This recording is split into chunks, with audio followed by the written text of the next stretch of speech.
चलिए, आप सभी का बहुत बहुत स्वागत है आपके अपने channel learning attitude for your पर।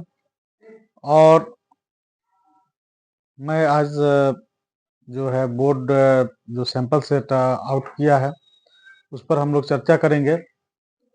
और विश्वास करिए, आज का क्लास बहुत मज़ेदार होगा। और आप सभी से आग्रह है कि आप अपने YouTube channel learning attitude for your को अधिक से अधिक छात्र छात्राओं के बीच शेयर करें, जो मैट्रिक के एग्ज़ाम का प्रिपरेशन कर रहे हैं, तैयारी कर रहे हैं। तो उन लोगों के बीच शेयर करें। और अभी आपके यूट्यूब चैनल पर बहुत सारा चैप्टर्स का जो है बेसिक कंसेप्ट है वो भी रखा गया है, आप उस चैनल पर जा कर के देख सकते हैं। और लाइव क्लासेस में बहुत सारा वीडियो जो चला है, वो साइंस का हो, सोशल साइंस का हो, हिंदी का हो, संस्कृत का हो, ऑब्जेक्टिव्स क्लास का भी आपका वीडियो अपलोड है। आप वहां पर जा कर के देख सकते हैं, अपनी तैयारी को और धार दे सकते हैं। तो चलिए, आज हम लोग स्टार्ट करते हैं। जो महत्वपूर्ण सवाल है, आपका जो सैंपल सेट जो बिहार बोर्ड ने दिया है और उसमें से अधिकतर क्वेश्चन पूछता है ना, उसका एक मॉडल है वो, कि हम इस तरह का क्वेश्चन पूछेंगे। और वह एक मतलब मान लीजिए कि एक बाउंड्री तय कर देता है। लेकिन क्या है कि जरूरी नहीं कि उतना ही सवाल में से पूछेगा, उससे बाहर से भी पूछेगा। यानी अपनी तैयारी को पूर्ण रखना है और क्या करना है कि अधिक से अधिक अभ्यास करना है। गणित जो है, मैथमेटिक्स जो है, वो बहुत ही मतलब आसान विषय है और उसमें अधिक से अधिक अभ्यास की आवश्यकता होती है। उसमें समझने की जरूरत पड़ती है। हम जो फार्मूलाज हैं उसका जितना यूज करेंगे उतना वो क्लियर होगा। तो इन सभी चीज़ों को हम लोग उसमें रखेंगे ध्यान। और चलिए, और भी यूट्यूब पर है कि हम लोग याद करते हैं बहुत सारा टॉपिक्स को, बहुत तरह क्वेश्चन आंसर को मेमोराइज करते हैं, लेकिन वह जल्दी भूल जाते हैं। उस टॉपिक पर भी आपके अपने YouTube channel learning attitude for your पर अवेलेबल है वीडियोज, आप उसको देख सकते हैं। उसका टाइम मैनेजमेंट पर भी वीडियो हमने बनाया है। और समय बहुत कम बच गया है एग्जाम्स का, है ना। अगर देखा जाए तो 2 महीने के आसपास बच गया है। तो इस 2 महीने में बेहतर तैयारी करनी है और टॉप तैयारी करनी है, टॉप जाना है। तो यहाँ पर क्या है कि हमें इस एग्जाम के लेकर के हमें चिंतित नहीं होना है, ठीक है। यानी ऐसा नहीं कि कभी कभी हम लोग टेंशन ले लेते हैं और टेंशन लेकर के एग्जाम का जो बर्डन लेकर के हम लोग जो प्रिपरेशन जो बेहतर होना चाहिए वह नहीं हो पाता है। तो हम लोग क्या है कि उसको बर्डन के रूप में नहीं लेंगे, कोशिश करेंगे कि उनको समझने का प्रयास करें। और एग्जाम्स में तो क्लियर लिखा हुआ रहता है कि आप जितने भी सवाल हैं उस सवालों का जवाब आप अगर अपने ही शब्दों में देते हैं तो ज्यादा नंबर उठता है, अधिक नंबर उठता है।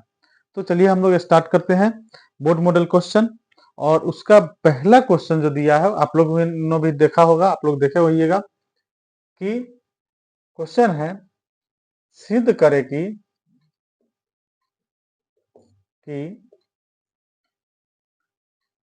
3√2 या 2√3 कुछ भी हो सकता है, करे कि सिद्ध करे कि 3√2 एक अपरिमेय संख्या है।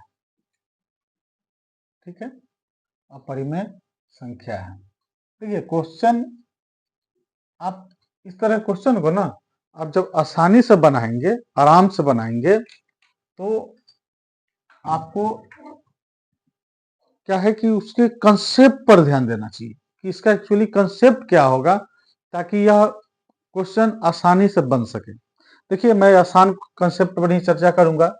सॉल्यूशन में चलते हैं। सर्वप्रथम हम लोग साबित करेंगे कि √2 एक अपरिमेय संख्या है।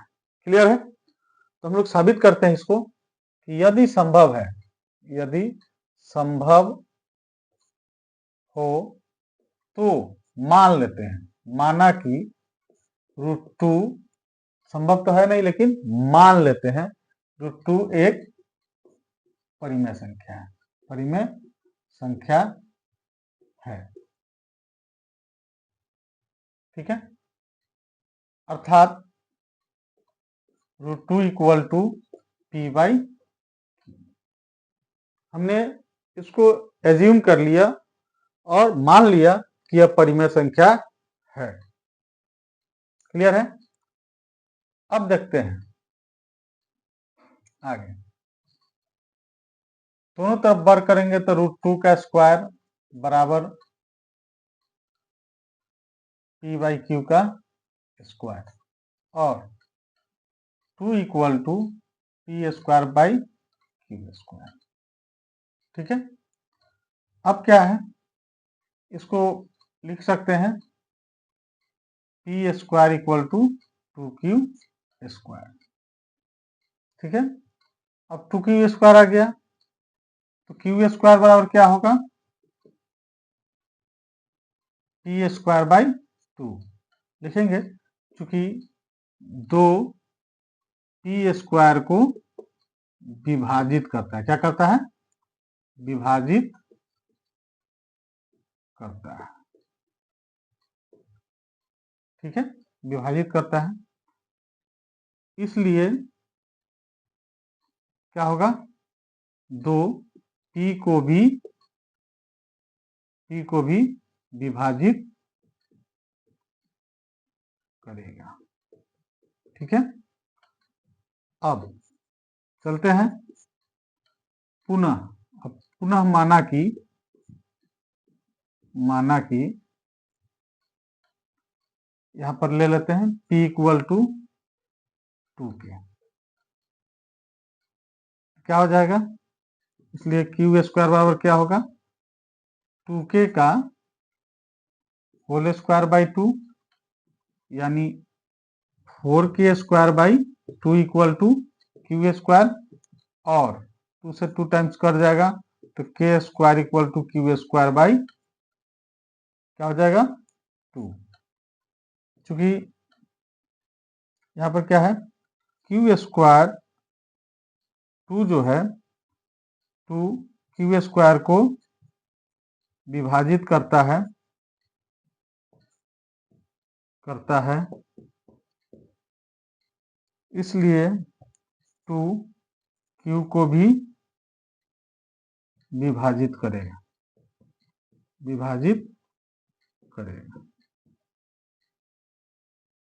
ठीक है, अब यहां पर देखिए 2p को विभाजित करेगा, यहां पर क्या है, 2q को भी विभाजित करेगा, है ना।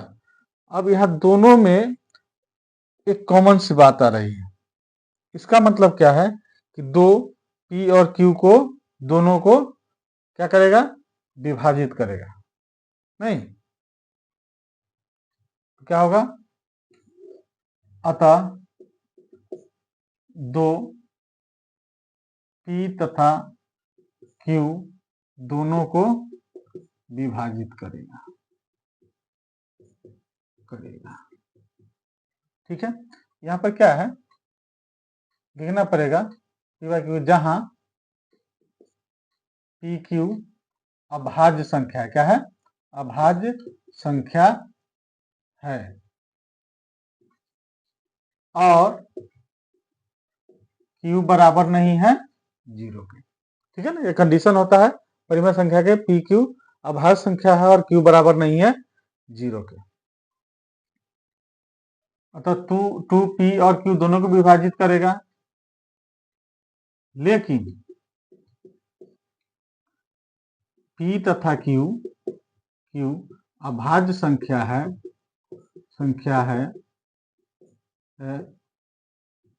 अतः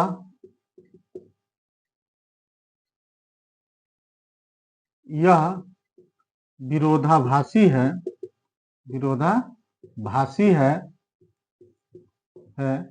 कि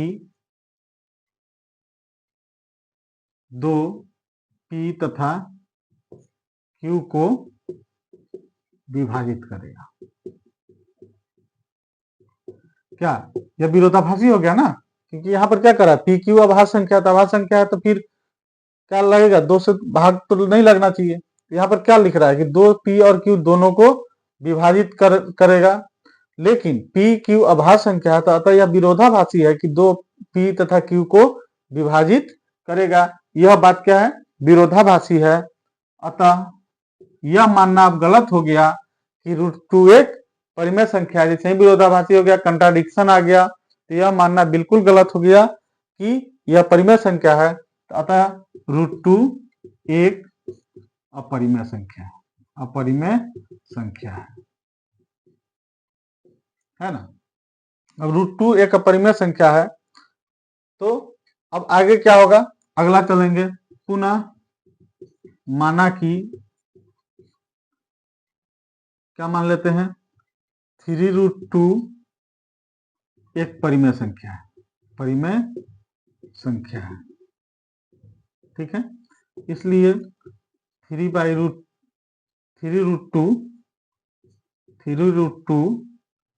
इक्वल टू P/Q, कंडीशन वही रहेगा जहां P तथा Q अभाज्य संख्या है, अभाज्य संख्या है, और Q नॉट इक्वल टू 0। ये जरूर लिखेंगे इस लाइन को, क्लियर है ना। और चलते हैं, तो √2 बराबर क्या हो जाएगा, P/3Q। चूंकि अपरिमेय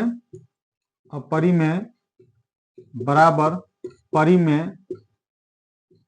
यह विरोधाभासी है, कंट्राडिक्शन है, विरोधाभासी है, कंट्राडिक्शन है, इसलिए 3√2 एक अपरिमेय संख्या है,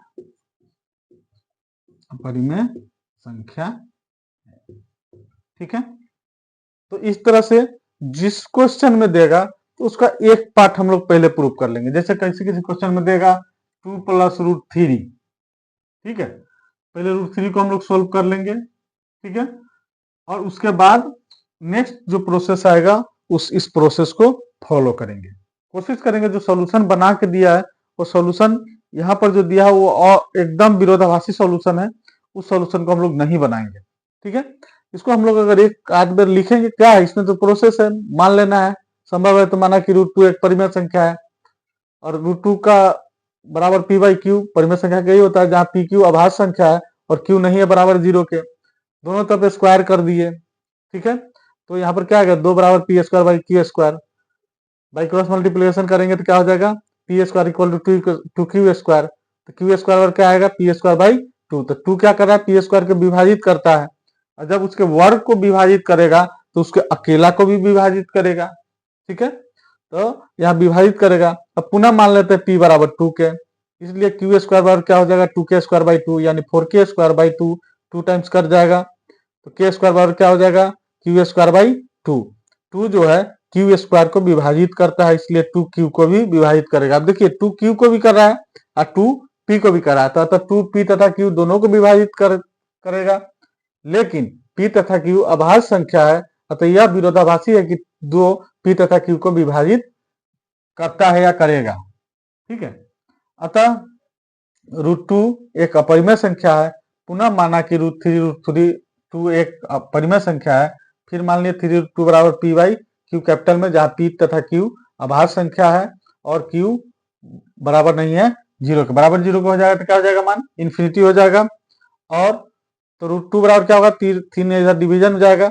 अब देखिए इधर परिमेय है और √2 क्या है, हमने अपरिमेय साबित किया है, तो अपरिमेय बराबर परिमेय, यह विरोधाभासी है, अतः 3√2 एक अपरिमेय संख्या है, यह साबित हो गया। क्लियर है, इस क्वेश्चन को आप समझ गए। अब हम लोग अगले क्वेश्चन पर चलते हैं, ठीक है।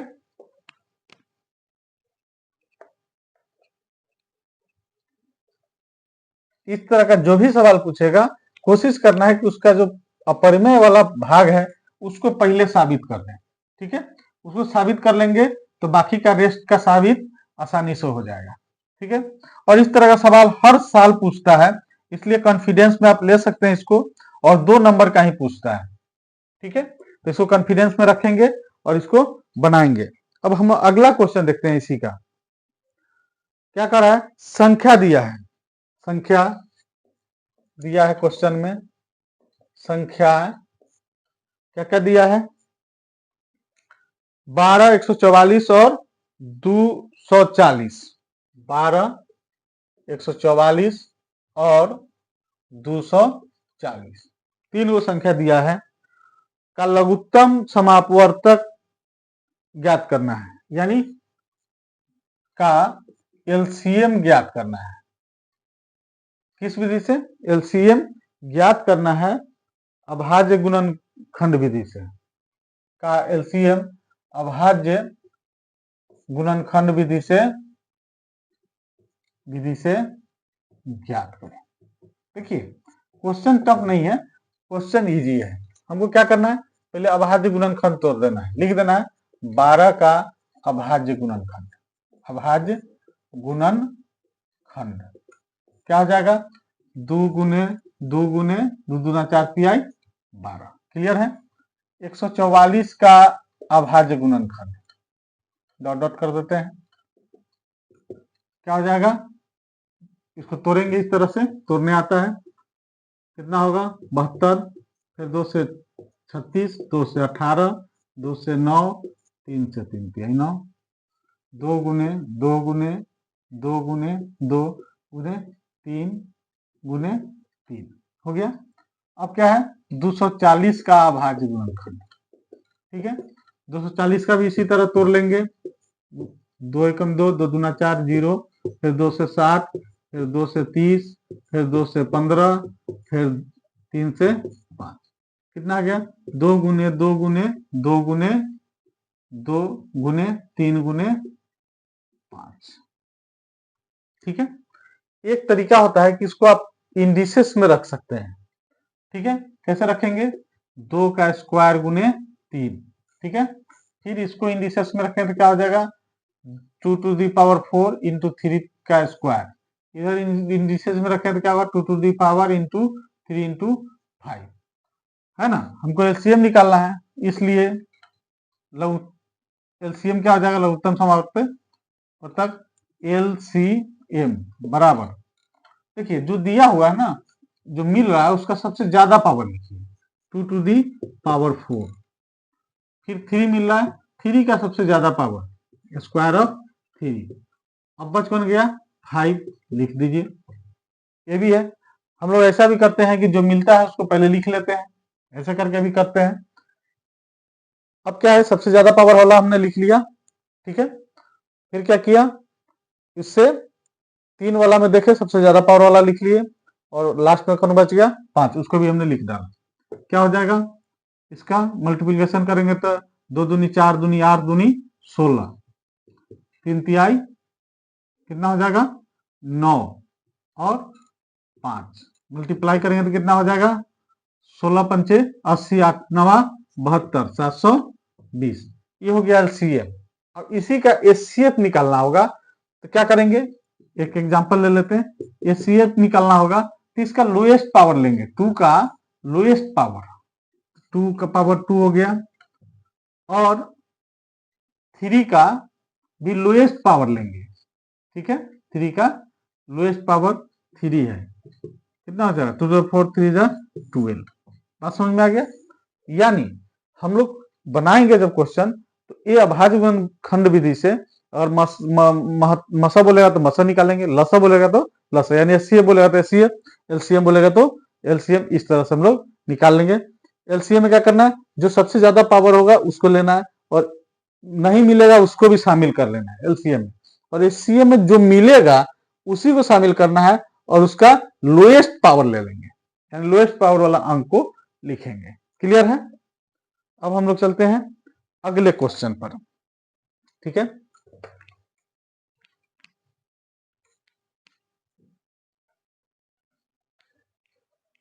अभाज्य गुणनखंड विधि समझ में आ गया। ये सब 2-2 नंबर का पूछता है, 2 अंक स्तरीय है। अब है यूक्लिड विभाजन एल्गोरिथम का प्रयोग करना है। 135 और 225 का महत्तम समावर्त क्या निकाला? महत्तम समा अपवर्तक निकालना है। क्लियर है? यूक्लिड से निकालने के लिए क्या करते हैं हम लोग? लेते हैं केस 1 में, केस 1 में क्या करते हैं? केस 1 में हम लोग ले लेते हैं सबसे बड़ा संख्या 225, और इधर लाइन पर यहाँ लिख देंगे रफ वर्क। क्या लिख देंगे? Rough work. ठीक है, 225 और 135 का निकालना है। 225 में किससे भाग होगा? 135 से। तो कितना मरतबे जाएगा? 1 मरतबे 135। 0 हो गया, 2 में यहाँ पर कितना 12 में से 3 घट गया 9 हो गया। अब नहीं लगेगा, क्या हो जाएगा यहाँ पर 135 गुने 1 जो 90। क्योंकि रिमाइंडर r इक्वल टू 90 है, इसका मतलब आगे भी चलना पड़ेगा। केस 1 लिख सकते हैं, स्टेप भी लिख सकते हैं आप, स्टेप 1। फिर स्टेप 2 में जब तक रिमाइंडर 0 नहीं हो जाता तब तक हम इसको छोड़ेंगे नहीं। अब इसका जो आया यहाँ पर भाजक को ले लेंगे, यहाँ पर 135 को 135 बराबर क्या आएगा 135 में फिर भाग देंगे 90 से। ध्यान से देखिएगा, कोई जल्दीबाजी नहीं, किताब के प्रोसेस में नहीं घुसना है। 5 13 में से 9 घट गया 4, कितना हो गया 90 गुने 1 जोड़ 45। यहाँ पर चूंकि रिमाइंडर फिर आ गया 45, इसका मतलब अगला स्टेप में भी जाना होगा। स्टेप 3 में चलेंगे तो क्या होगा, अब 90 को ले लेंगे और 90 में किससे भाग लगाएंगे 45 से। 45 दूना 90 कैंसिल हो गया, यानी क्या हो गया 45 गुने 2 प्लस 0, चूंकि रिमाइंडर आ गया 0। फाइनली किससे भाग दिए हैं 45 से, तो क्या हो जाएगा, इसलिए एचसीएफ कितना का एचसीएफ 225 और 135 का कितना आ जाएगा 45। यह आंसर हो जाएगा। और इस प्रोसेस से बनाइएगा, है ना, घबराना नहीं है, इस प्रोसेस पर लेके चलना है, ए बराबर बी क्यू प्लस आर वाले प्रोसेस पर, और इत्मीनान से बनाना है, हड़बड़ा नहीं है, और स्टेप बाय स्टेप, और इधर अपना रफ वर्क और परिहार कार्य अपना एक तरफ लिखते चलना है। ठीक है, कोई नया प्रोसेस नहीं है। प्रोसेस जो है कोशिश करना है कि नीट एंड क्लीन प्रोसेस से कोशिश करें बनाने का। चाहते तो एक लाइन में भी इसको हम लोग जो शुरू वाला जो प्रक्रिया उस पर भी हम लोग कर सकते थे, है ना। अब चलते हैं अगले क्वेश्चन में। कह रहा है द्विघात बहुपद का शून्य ज्ञात करें। इसका वीडियो हमने बनाया है और ये प्रॉब्लम को भी हमने उसमें सोल्व किया है। आप उसमें जा करके देखिएगा क्वाड्रेटिक इक्वेशन के बीबीआई क्वेश्चन में, ठीक है, वहां पर मिल जाएगा। एक क्वेश्चन यहाँ पर दिया है, उसको हम लोग देख लेते हैं। क्या दिया है यहाँ पर, px का वैल्यू दिया है, क्लियर, px इक्वल टू कितना दिया है, px इक्वल टू दिया है आपको x square minus 18x, x square minus 18x plus 81, ठीक है। और यहाँ पर आपको qx का भी वैल्यू दिया है x minus 9, qx equal to x minus 9। क्या कर रहा है, आपको यहाँ पर जो वैल्यू निकालना है px बाई qx का घात ज्ञात करना है, ठीक है। ठीक है, तो घात ज्ञात करने के लिए जो हम लोग का प्रोसेस है उसको देखते हैं। क्या करेंगे, क्योंकि px का घात कितना है 2 है, qx का घात कितना है 1 है, इसलिए px बाई qx का घात कितना हो जाएगा 2 घटाओ 1 बराबर 1। This is the required answer. कहीं से कोई दिक्कत नहीं है, एकदम इस तरीका से इसको बना लेंगे, ठीक है। अब हम लोग चलते हैं अगले क्वेश्चन के पड़ाव पर, ठीक है, अभी जगह है, बन सकता है।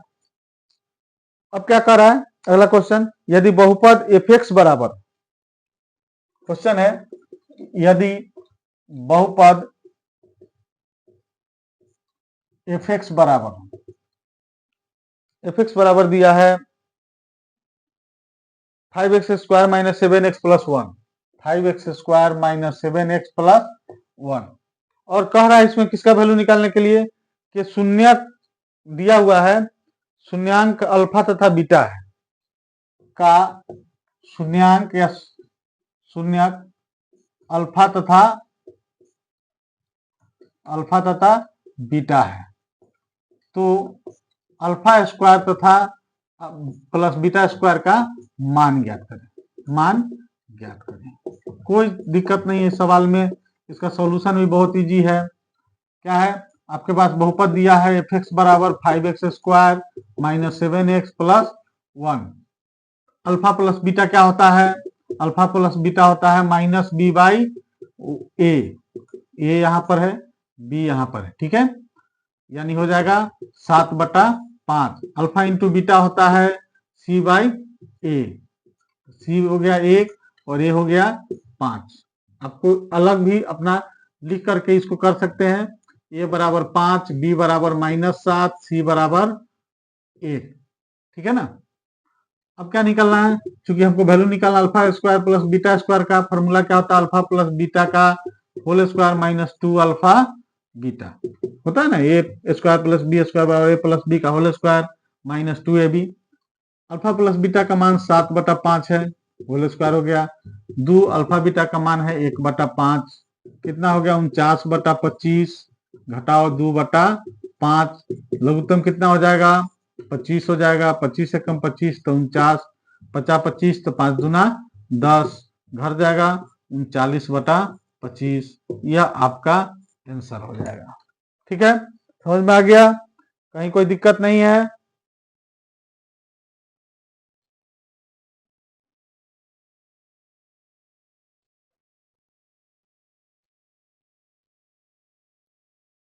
ठीक है, यहाँ पर क्वेश्चन कुछ और दिया है, सॉल्यूशन में कुछ और बनाया है। ठीक है, यहाँ पर ध्यान देना है, घबराना नहीं है, ध्यान देना है।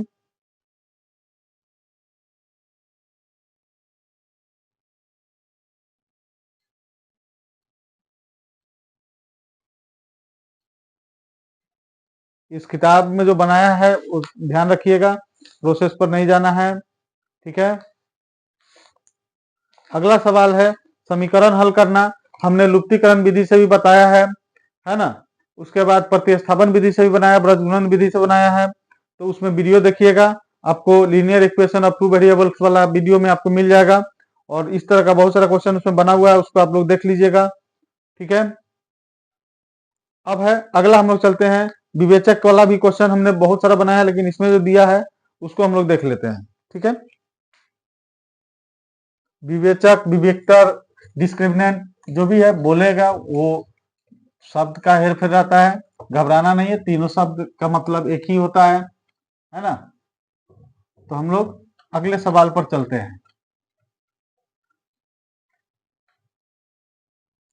अगला सवाल है कि विवेचक ज्ञात करना है। द्विघात समीकरण का जो है दिया हुआ है 3y² 2√6y, 3y² 2√6y। ठीक है, और प्लस 2 = 0, प्लस 2 = 0। इसका विवेचक निकालना है। हम लोग क्या लिखते हैं यहाँ पर, a का मान लिख लेते हैं, b का मान लिख लेते हैं -2√6 और c का भी मान लिख लेते हैं। विवेचक का क्या आता है, d = b² - 4ac। यहाँ प्रकृति नहीं निकालना है, ध्यान रखना है। प्रकृति भी हम लोग कभी कभी एग्जाम्स में लिख देते हैं, तो इसलिए प्रकृति नहीं निकालना है। जहां है ना प्रकृति मूल का पूछेगा, रूट का पूछेगा, वहां प्रकृति लिखेंगे। जहां नहीं पूछेगा वहां जितना पूछेगा उतना ही जवाब लिखेंगे। -2√6 का होल स्क्वायर, -4 × a का मान 2, c का मान 2, 2 का स्क्वायर 4 और √6 का स्क्वायर कितना हो जाएगा 6 हो जाएगा। यहाँ पर 4 दूना 8 दूना कितना हो गया 16, 6 चौका 24 घटाओ 16, 14 में से 6 घट गया 8। यह आपका विवेचक का आंसर हो गया। ठीक है, तो इसको इस तरह से बना लेंगे, बन जाएगा। अगला क्वेश्चन कर रहा है द्विघात सूत्र का उपयोग करके समीकरण का मूल ज्ञात करना है। x² + 7x - 7, x² - 7x + 60 = 0। यहाँ पर a का मान कितना है 1 है, b का मान कितना है -7 है, c का मान कितना है 60 है।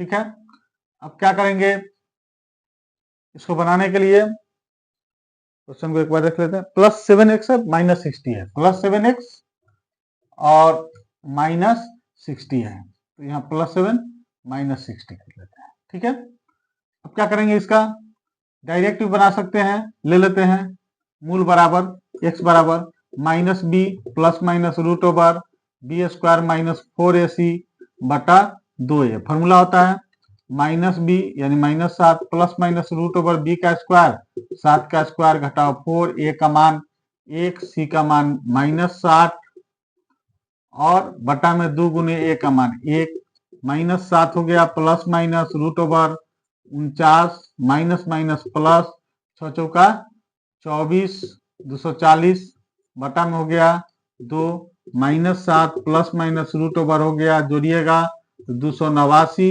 बटा में 2, 289 का हम लोग वर्गमूल निकाले हुए हैं, जानते हैं 17 हो जाएगा बटा 2। क्या करेंगे, एक बार जोड़ देंगे और एक बार क्या करेंगे, घटा देंगे, बटा में 2 हो जाएगा, कितना आ जाएगा 10 बटा 2, और यहाँ कितना हो जाएगा 17 7 -24 बटा 2 का, इसको भाग दे दीजिए 5 मरतबे, इसको भाग दे दीजिए 12 मरतबे, 5 और -12।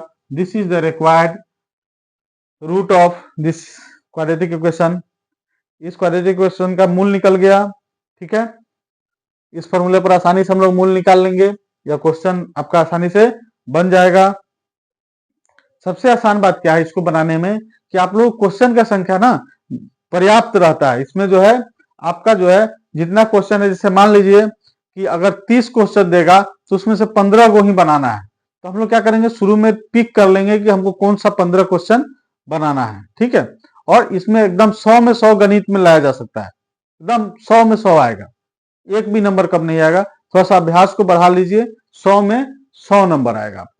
बात समझ रहे हैं? तो इस तरह से आप इसको बनाइएगा, इसमें का सारा सवाल बनाइएगा।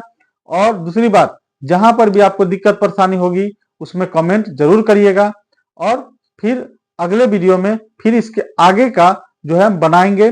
और क्या करना है कि जितना क्वेश्चन बनाते हैं उस क्वेश्चन को आप लोग क्या करेंगे, अभ्यास करेंगे, ठीक है।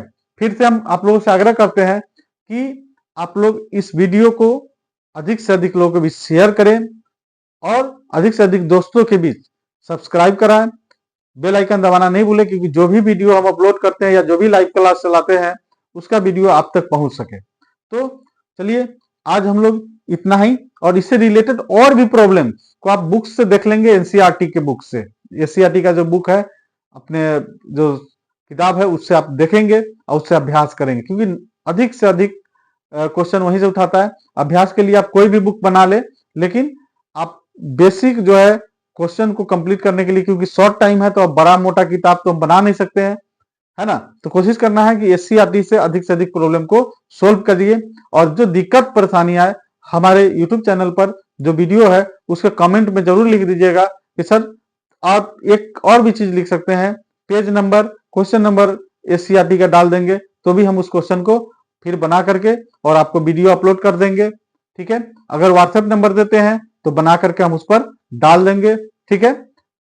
तो इन बातों को ध्यान में रखेंगे, और जो भी हमारा वीडियो आपके चैनल पर अवेलेबल है लर्निंग एटीट्यूड फॉरएवर पर, आप जाकर के वहां पर उन वीडियोज को देख करके अपने समय को बचा सकते हैं और अधिक से अधिक तैयारी कर सकते हैं। इन्हीं बातों के साथ wish you all the best. Thank you very much.